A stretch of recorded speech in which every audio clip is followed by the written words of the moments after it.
Hi everyone! Welcome back to my channel. Sa araw na to ay mag-unpack tayo ng cycling helmet. So ito ay nabili ko siya sa AliExpress. In-order ko siya nung November 13 at dumating siya nung November 21. Oo. So ito ay galing from Singapore. Ayan o, Singapore siya galing. Dumating dito sa Bahrain November 21. So tara, i-unpack natin to para makita nyo yung nabili kong cycling helmet. Pero bago yan, intro muna tayo.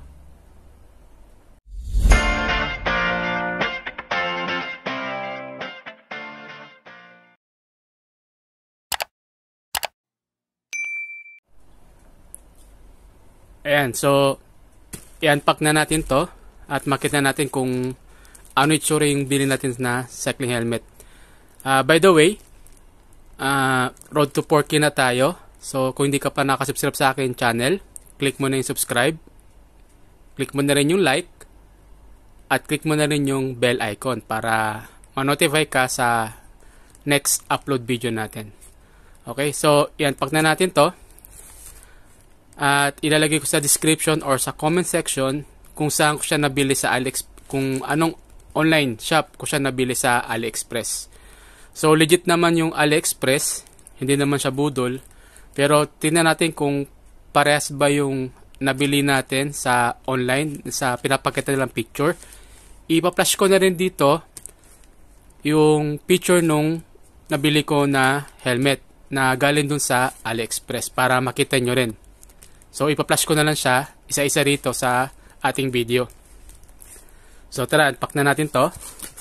Ayan, okay naman yung yung pagka-pack niya, package. Kaso nga lang ito kanina, sobrang excited ko, binuksan ko na, pero naalala ko pala na i-content ko pala ito. So, tara, i-unpack na natin to. Ayan. Para makita natin yung nabili natin kung yung actual ba na pina-flash ko ngayon dyan sa video natin ay kaparehas nga ba. Ang presyo nito nabili ko sa AliExpress ay $25.99 US. Oo. So ayan.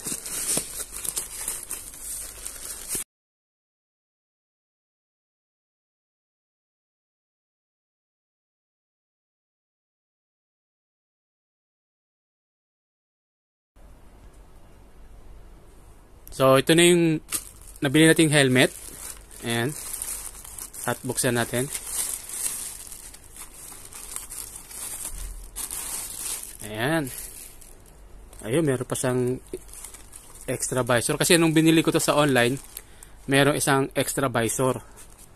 Yung original niya is yung pang tanghali. Ayan, o. Ito yung original na visor niya.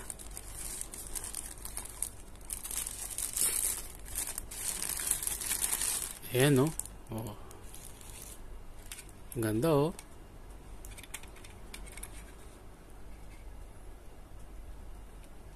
Ayan. At ito, gagamitin to kapag gabi. Ayan. Oh. Ganda, diba?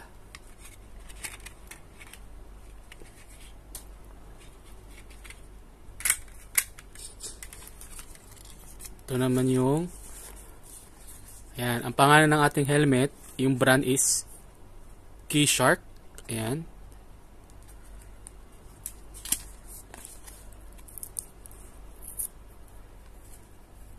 Ayan siya.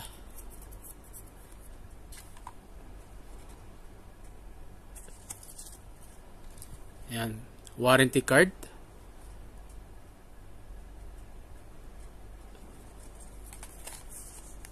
At certificate of approval.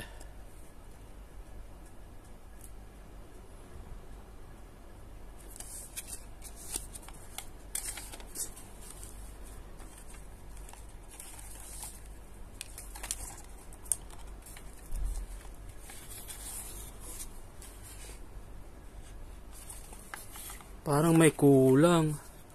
Kasi in order natin, ay may kasama siyang meron siyang kasama na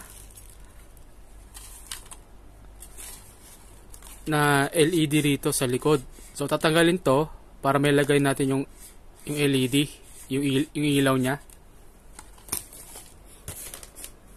Anyway, i-message natin yung seller, no? Kasi dapat talaga meron kasama yun eh. Wala. Hindi kasama yung ano. So, dalawang visor ang kasama lang niya. Ito. Dalawa. So, ito kasi, ilalagay natin dito sa ano, sa magnetic niya, no? Ayan o, magnetic.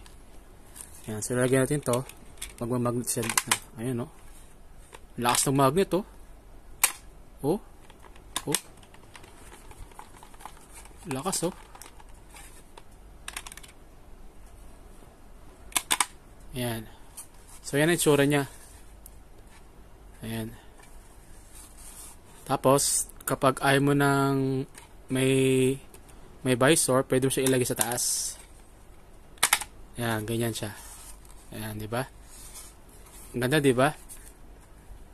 Oh, ayan. Ayan ang itsura niya. Taas. Ayan. Key-sharp.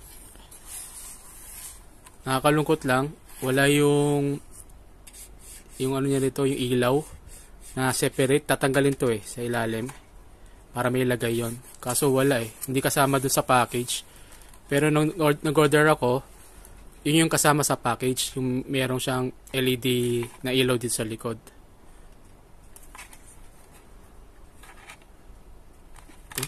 Lakas ng magnet niya.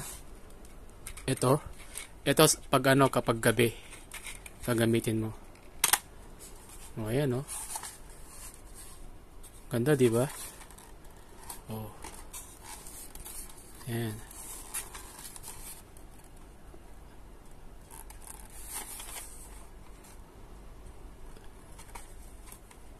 Oh, kapag ayaw mong gamitin, pwede mo ilagay sa taas. So, ayan.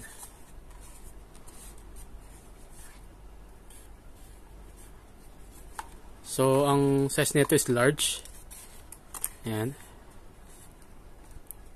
54 to 64 ang size ng ano para sa ulo. Ito pwede tanggalin to para ano, pag gusto nyong labahan, pwede tanggalin to. Ayan o. Ano siyang ano.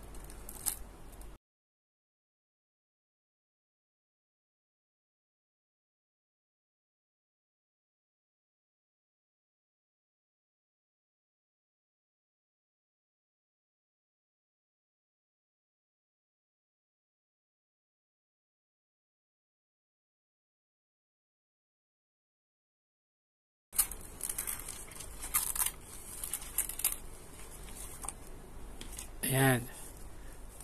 So, pwede yung laban yan. Ayan. So, ayan siya.